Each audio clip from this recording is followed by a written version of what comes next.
the reason that we are holding this press conference is that the recent death in custody of M. Krishnan, okay, a very shocking case, has raised such serious issues on the situation of persons who are arrested and put into police lockup that we think it merits a new approach.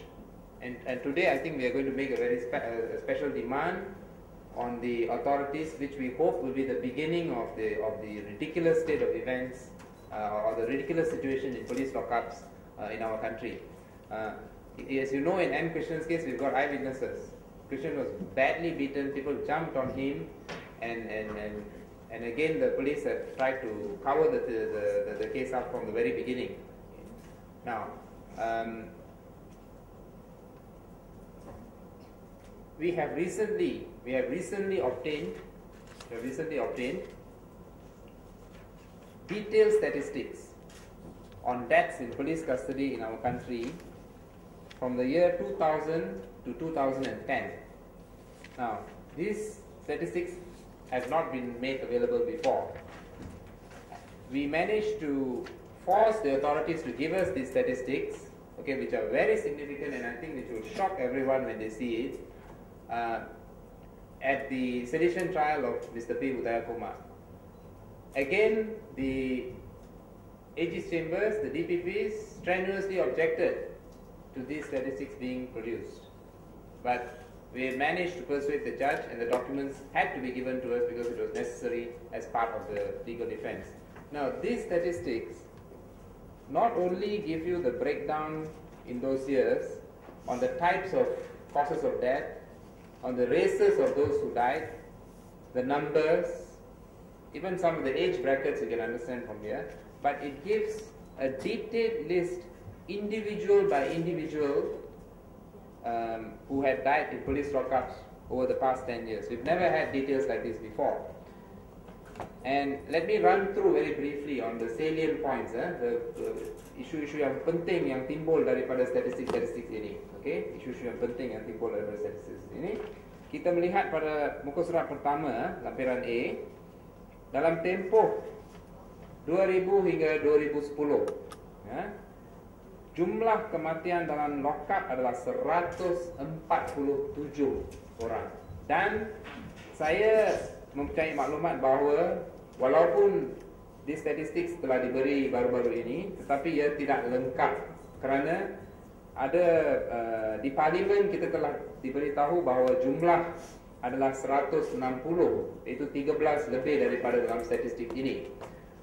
Jadi nombor ataupun jumlah masih berubah-ubah, tetapi ini masih merupakan statistik yang paling detail yang kita ada. Now,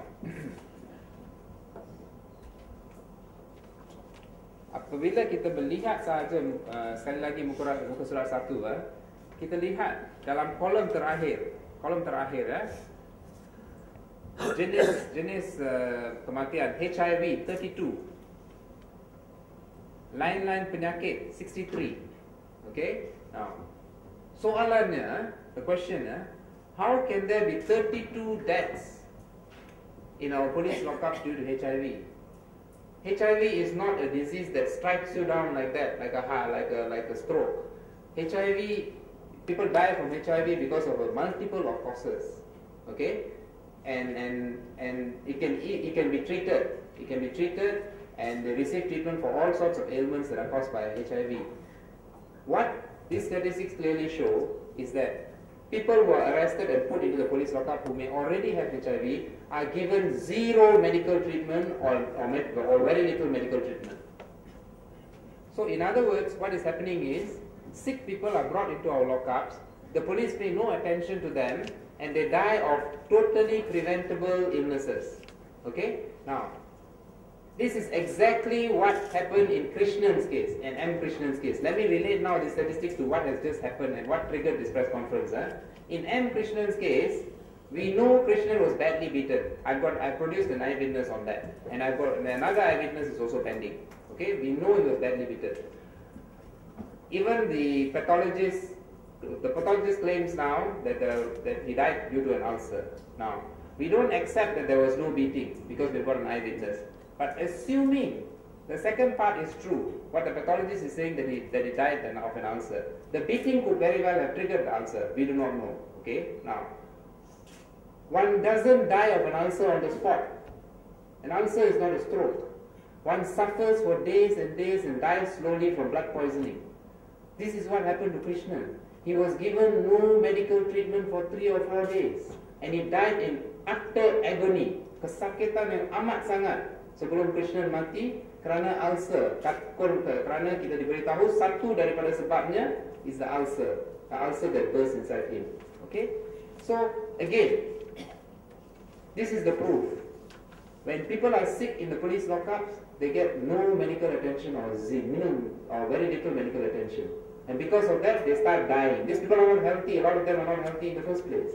So in other words, there is a culture among the police authorities, the home ministry, the government, a culture of indifference, neglect and violence towards ordinary Malaysian citizens. They are treating people who are arrested, who are innocent until proven guilty, like animals and beasts.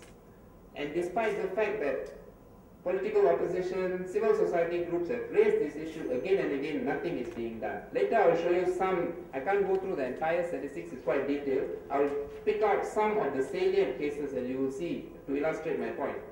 Now, if you look at number 4, line penyakit, you see that usus, hati, kuning I think is demam kuning, ulcer, paru-paru, sakit kerongkong, 63 deaths.